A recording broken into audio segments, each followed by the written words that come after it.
Patuloy po ang paghahanap sa ngayon ng Los Angeles Lakers ng mga bagong idadagdag sa kanilang rotation. Sa ngayon, ayon mismo kay Mark Stein, ang Los Angeles Lakers ay naghahanap ng mga players na mayroong pagkakaparehong edad kay Luka Doncic at kay Austin Reeves. Kumbaga parang hindi masyadong veterano, hindi masyadong bata, katamtaman lamang. Ayon dito mga idol, league sources say that the Lakers would naturally like to be in the 3-and-D market this trade season, but it's a very limited market at this juncture. 3-and-D player ang kanilang gusto na mayroong Luka and Reeves age range. Yun po ang kanilang gusto mga idol. Isang player na magaling dumepensa and at the same time magaling din pong tumira sa 3-point line. Isang flexible na player ang kanilang gusto. Yan sa ngayon mga idol ang kanilang priority. Ngunit magiging mahirap po ito para sa Los Angeles Lakers ang makahanap ng gantong tipong player sapagkat maliit lamang po ang market sa mga gantong tipo na 3-and-D. Kumbaga isang shooter at isang defender. Para sa inyo, sino kaya ang makakuha ng Los Angeles Lakers? I-comment lang yan sa comment section. Sa kanyang unang season sa Sixers ay marami na po ang gustong sumuko sa kanya pagkatapos ng kanyang inconsistent na mga numero, tinatadtad pa ng mga injury mga idol.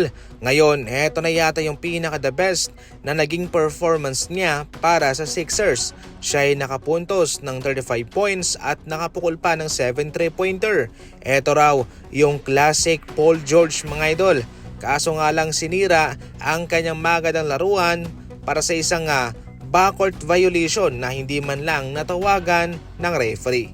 Ngayon pa man mga idol, nasayang man ang kanyang magandang kontribusyon ay naging paalala ito para sa mga fans ng Sixers at sa NBA fans na buhay pa ang Paul George dati.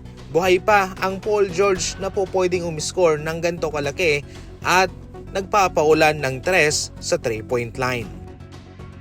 Si Stephen Curry na ang mayroong pinakamarami sa ngayong 40-point game performance pagkatapos na tumungtong sa edad na 30 years old. Noon sa mga nagdang linggo ay natay pa niya ang record ng Michael Jordan. Pero ngayon ay nalampasan niya na ito.